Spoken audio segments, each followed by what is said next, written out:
नमस्कार बच्चों, कैसे हैं आप सब। मैं उम्मीद कर रही हूँ अपने अपने घरों में स्वस्थ है, सुरक्षित और खुश हैं। देखिए बच्चों, हम पढ़ रहे हैं हमारा अष्टम पाठ अभ्यासी किन्न सिद्ध्यति। हमने हमारी प्रीवियस क्लास में अभ्यासी किन्न सिद्ध्यति इस टॉपिक को, इस चैप्टर को डिस्कस किया था। इस चैप्टर में हमने ये पढ़ा था कि किस प्रकार एक मंदबुद्धि बच्चा अपने साथियों के साथ उपहास का पात्र बनता है, अपने साथियों के द्वारा उपहास होता है, उसका मजाक बनता है और गुरु के द्वारा ये कहने पर कि तुम यहाँ पर अपना समय व्यर्थ गवा रहे हो, कोई दूसरा काम करो, अपने आप को आत्मसम्मान से वंचित समझकर, अपने आप को सेल्फ रेस्पेक्ट से लैक समझकर आश्रम से बाहर चला जाता है। और फिर जब रास्ते में वो देखता है कि एक कुएं की मुंडेर पर बहुत सारी महिलाएं पानी भर रही हैं और जहां वो अपने पानी का घड़ा रख रही है पत्थर की शिला पर, उस शिला पर, उस पत्थर पर उस घड़े को रखने से एक निशान बन गया है, एक गड्ढा बन गया है। तो उसके दिमाग में ये बात आती है कि जब एक मिट्टी का घड़ा पत्थर का निशान बना सकता है बार बार रखने पर, तो क्या मैं बार बार अभ्यास करने पर बुद्धिमान नहीं बन सकता। और इस सोच के साथ, इस पॉजिटिविटी के साथ वो वापस अपने आश्रम जाता है, अपने गुरु से बात करता है और उसके बाद पूरे मन से, पूरे लगन से अपनी पढ़ाई करता है, विद्या अध्ययन करता है और क्या बनता है, संस्कृत का एक महान विद्वान। अर्थात एक मंदबुद्धि बच्चा प्रैक्टिस के बेस पर एक विद्वान इंसान बन जाता है। इसका मतलब practice makes a man perfect. Practice करने से, अभ्यास करने से व्यक्ति में क्या आती है, पूर्णता आती है, सिद्धता आती है और इसी वजह से वह अभ्यास करता है और इस अभ्यास के द्वारा वह क्या बनता है, विद्वान। तो देखिए, अभ्यास सब कुछ सिद्ध कर सकता है, प्रैक्टिस सब कुछ सिद्ध कर सकती है। इस चैप्टर के माध्यम से आपको ये बताया गया। इसके कुछ क्वेश्चन हम कर चुके थे, कुछ क्वेश्चन हमारे रह गए थे, रिमेनिंग थे, वो हम आज करते हैं। देखिए, पाठ 2 के प्रश्न है, प्रश्न नंबर 4। प्रश्न नंबर 4 कहता है विकल्पे में उचितम उत्तरम चुत्वा लिखत। विकल्पे में जो आपको ऑप्शन दिए गए हैं वहां पर, उन ऑप्शन में से आपको जो उचित ऑप्शन है, उचित उत्तर है, उसको चित्वा अर्थात चुन करके, चिधात्वा लिखवा सकते हैं, चुन करके क्या करना है, लिखना है। कहाँ लिखना है, इन फिल इन द ब्लैंक्स में। अब देखिए, पहला है आचार्य से बहवे शिष्या विद्या अध्ययनम कुर्वन्ति। इसमें आचार्य से, आचार्य के षष्ठी विभक्ति एकवचन है, आचार्य के बहवे यानी बहुत से, शिष्या अर्थात शिष्य, विद्या अध्ययनम कुर्वन्ति, इसमें विद्या अध्ययन करते थे। तो देखिए, यहाँ आपको दो ऑप्शन दे रखे हैं, पहला ऑप्शन है आश्रमे और दूसरा ऑप्शन है समीपे। तो देखिए, आचार्य से समीपे, आचार्य से आश्रमे। हमने चैप्टर डिस्कस किया है, आपको पता है इस जो स्टेटमेंट है, जो लाइन है, इसका आंसर क्या होगा, आचार्य से आश्रमे।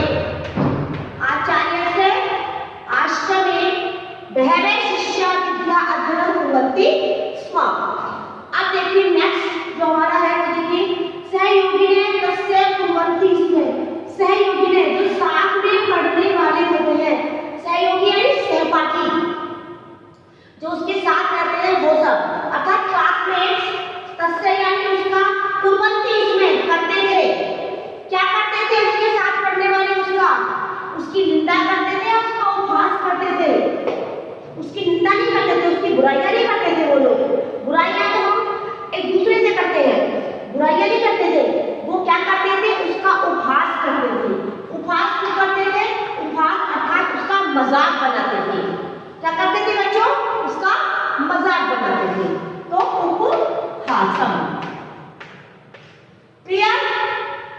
अब देखिए नेक्स्ट, महिला घटान पूर्यन्ति। इसमें महिला अर्थात महिलाएं, घटान अर्थात घड़ों को, द्वितीय विभक्ति एकवचन, पूर्यन्ति इसमें भर रही थी, महिलाएं घड़े को भर रही थी। महिलाएं घड़ों को किससे भर रही थी, दुग्धे दूध से, जले जल से। किससे भर रही थी महिलाएं, कुएं की मुंडेर पर अपने अपने घड़ों को जल से।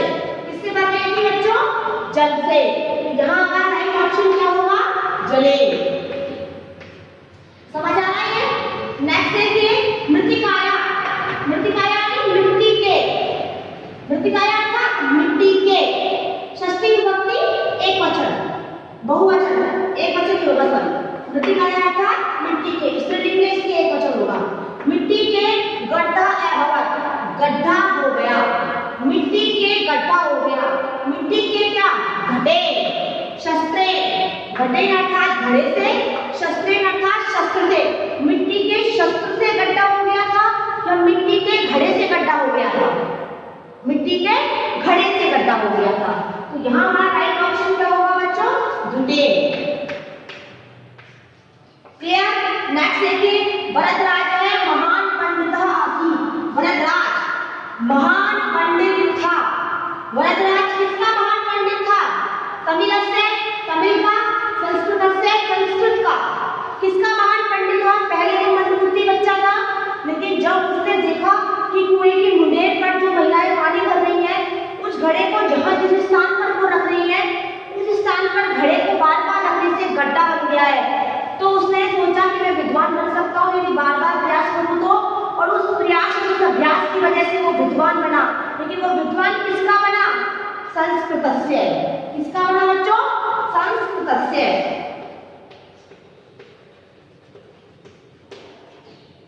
अब ये जो हमने क्वेश्चंस किए हैं इनको आप देखिए कि हमने किस तरीके से इनको सॉल्व किया है। इसके बाद करते हैं हम इसका नेक्स्ट क्वेश्चन। तो नेक्स्ट क्वेश्चन करेंगे हम इसका। तो बच्चों इसका नेक्स्ट जो क्वेश्चन है वो है कस्य रचना का। किसकी रचना कौन सी है? किसकी रचना कौन सी है? योजित अर्थात मिलान करो। हम कहते हैं ना एज द फॉलोइंग, सेम वही बात है, संस्कृत में लिखते हैं उसको योजित। क्लियर? अब देखिए ये रचनाकार के नाम है, यानी जिन्होंने रचना की है उनके नाम है और ये उनकी रचनाओं के नाम है। तो हमें किसकी रचना कौन सी उसको मैच करना है, लेकिन थोड़ा ध्यान से करेंगे क्योंकि मैं आपको रचनाओं के बारे में भी बताऊंगी। देखिए सबसे पहले कालिदास। सबसे पहले कौन है? कालिदास। अब देखिए कालिदास की जो रचना है बच्चों वो है रघुवंशम। कालिदास की रचना है रघुवंशम। आप चाहे तो यहाँ पर वन भी लिख सकते हैं, आपको अच्छे से समझ में आ जाएगा। रघुवंशम देखिए कालिदास जो है कहते हैं उपमा कालिदास से भारतीय गौरव। उपमा कालिदास से भारतीय गौरव, यानी उपमा है ना, कालिदास एक ऐसे कवि थे जिन्होंने बच्चों बड़ी से बड़ी उपमाएं दी। मतलब कवि जो होता है वो अपनी कविताओं में बहुत ज्यादा अनबिलीवेबल सोचता है, ऐसा होगा वैसा होगा, ऐसा होता है वैसा होता है, लेकिन ऐसा हो नहीं हो ये कंडीशन कहीं अप्लाई नहीं होती। लेकिन कवि अपनी कविताओं में बहुत कुछ सोचता है। उसी प्रकार कालिदास ने अपने जो काव्य लिखे उनमें एक से बढ़कर एक उपमाएं दी। कालिदास के जो काव्य थे कुमार संभव और रघुवंशम, ये दो महाकाव्य है कालिदास के द्वारा लिखे गए, कुमार संभव और रघुवंशम। तो रघुवंशम एक महाकाव्य है जो कालिदास के द्वारा लिखा गया है और इसमें इसके अलावा कालिदास ने बहुत सारे काव्य लिखे हैं, लेकिन 7 जो है वो बहुत मेन है। उनमें 2 महाकाव्य है, 2 खंड काव्य है और 3 नाटक है।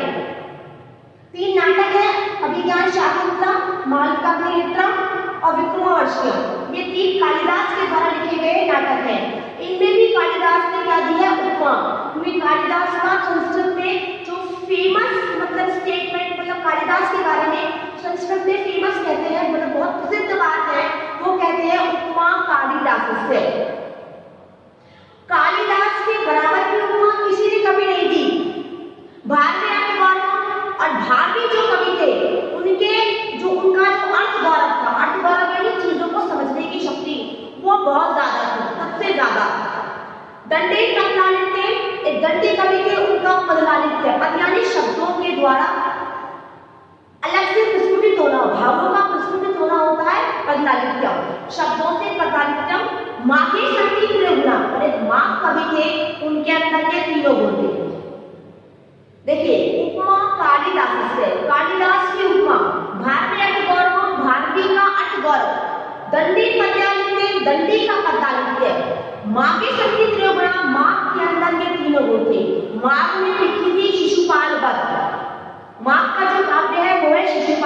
वध। अब देखिए हम इसकी बात कर रहे हैं तो कालिदास का रघुवंशम क्या है बच्चे? महाकाव्य है। तो कालिदास ने क्या लिखा है? रघुवंशम। अब आता है विष्णु शर्मा। विष्णु शर्मा के द्वारा लिखा गया है बच्चों पंचतंत्र। पंचतंत्र में क्या है बच्चों? पंचतंत्र के 5 भाग हैं। सामने दिख रहा है पंचतंत्र, 5 तंत्र है उसमें। वो पांचों तंत्रों में छोटी छोटी मोरल वैल्यूज की स्टोरीज हैं, यानी आपको नैतिक ज्ञान प्रदान करने वाली कहानियां हैं। उन कहानियों के माध्यम से आपको बताया गया है कि किस प्रकार किसी के भावों में, विचारों में बदलाव होता है, किस प्रकार किसी की स्थिति में बदलाव होता है और किस प्रकार व्यक्ति अपने आप को सुरक्षित रख सकता है, किस प्रकार अपनी समझ और सोच को विकसित कर सकता है। वो सब आपको पंचतंत्र की कहानियों में सीखने को मिलता है। विष्णु शर्मा ने पंचतंत्र लिखी है, उसके 5 तंत्र हैं, बताए गए 5 भाग हैं, वो एक ही बुक है और उसके में बहुत सारी कहानियां हैं। 5 तंत्रों में स्टोरीज है बहुत सारी और सभी स्टोरीज में मतलब जानवरों की कहानियां हैं, जानवरों की कहानियां हैं, कुछ इंसानों की कहानियां हैं, कुछ दोनों मिक्सअप है। तो सभी में आपको यही बताया गया है कि किस प्रकार आपको अपनी सोच और समझ को विकसित करना चाहिए और किस प्रकार वातावरण के साथ हमें एडजस्ट दिखाना चाहिए। तो वो है विष्णु शर्मा की पंचतंत्र। अब देखिए अगला है वाल्मीकि। वाल्मीकि तो फेमस है, आपको पता है रामायण है वाल्मीकि की, आप सबने देख लिया रामायण। अभी जब लॉकडाउन हुआ था मार्च, अप्रैल और मई, इन महीनों में हमने रामायण और महाभारत देखी थी। आपने भी देखी थी, हमने हमारे बचपन में देखी थी, आपने उस चीज को एंजॉय अब किया है। तो रामायण जो है वो वाल्मीकि के द्वारा लिखा गया एक क्या है, एक पवित्र ग्रंथ कहते हैं हम रामायण और महाभारत को ग्रंथ कहते हैं, पवित्र ग्रंथ, क्योंकि ये हमारे हिंदू धर्म से संबंधित है और हमें हिंदू धर्म के बारे में इंस्पायर करते हैं, हमें कुछ सिखाते हैं कि हमारी धार्मिक भावनाएं क्या नए इनसे जुड़ी हुई। तो वाल्मीकि ग्रंथ कौन सा है बच्चों? रामायण। अब आता है वरदराज। वरदराज का जो है बच्चों वो है लघु सिद्धांत कौमुदी। लघु सिद्धांत कौमुदी क्या है बच्चों? लघु सिद्धांत कौमुदी मैंने आपको इससे प्रीवियस क्लास में चैप्टर एक्सप्लेन किया तब बताया था ये कि लघु सिद्धांत कौमुदी क्या है। देखिए जो हमारा नेक्स्ट टॉपिक है उससे रिलेटेड है, तो पहले हम डिस्कस कर लेते हैं। देखिए पाणिनि का है बच्चों अष्टाध्यायी। पाणिनि की जो फेमस बुक है उसका नाम क्या है? अष्टाध्यायी। अब देखिए इस दोनों के बारे में डिस्कस करेंगे एक साथ। पाणिनि जो थे वो संस्कृत के प्रथम आचार्य थे, उनके द्वारा लिखी गई बुक का नाम क्या है? अष्टाध्यायी। अष्टाध्यायी क्या है बच्चों? अष्टाध्यायी 8 अध्यायों में बटी गई एक पुस्तक है, यानी ग्रंथ ही एक तरह से, उसमें 8 पार्ट हैं। अध्याय का चैप्टर, 8 चैप्टर है और उन 8 ही चैप्टरों में संस्कृत के जितना भी ग्रामेटिकल पोर्शन है उस सारे व्याकरणिक ज्ञान को एकजुट में बद्ध किया गया है। तो अष्टाध्यायी में क्या है? 8 अध्याय है और उसमें आपको बताया गया है संस्कृत का ग्रामेटिकल पोर्शन, लेकिन उसकी लैंग्वेज बहुत टफ है, उसकी भाषा इतनी टफ है कि सामान्य जीवन में हम उसे समझ नहीं सकते। एक्चुअल में क्या होता है कि जब हम ग्रामेटिकल पोर्शन समझते हैं तो हमें हमारी भाषा की वो चीज़ समझनी होती है, लेकिन अष्टाध्यायी की जो भाषा है वो बहुत ज़्यादा टफ है, इसलिए हम उस चीज़ को समझ नहीं पाते हैं। तो अष्टाध्यायी जो टिपिकल लैंग्वेज थी उसको इजी लैंग्वेज में वरदराज ने लिखा, उसी ग्रामेटिकल पोर्शन को वरदराज ने इजी लैंग्वेज में लिखा और उसका नाम है लघु सिद्धांत कौमुदी। लघु सिद्धांत कौमुदी। और उस लघु सिद्धांत कौमुदी जो ग्रामेटिकल पोर्शन है संस्कृत का वो काफी आसान भाषा में लिखा गया है।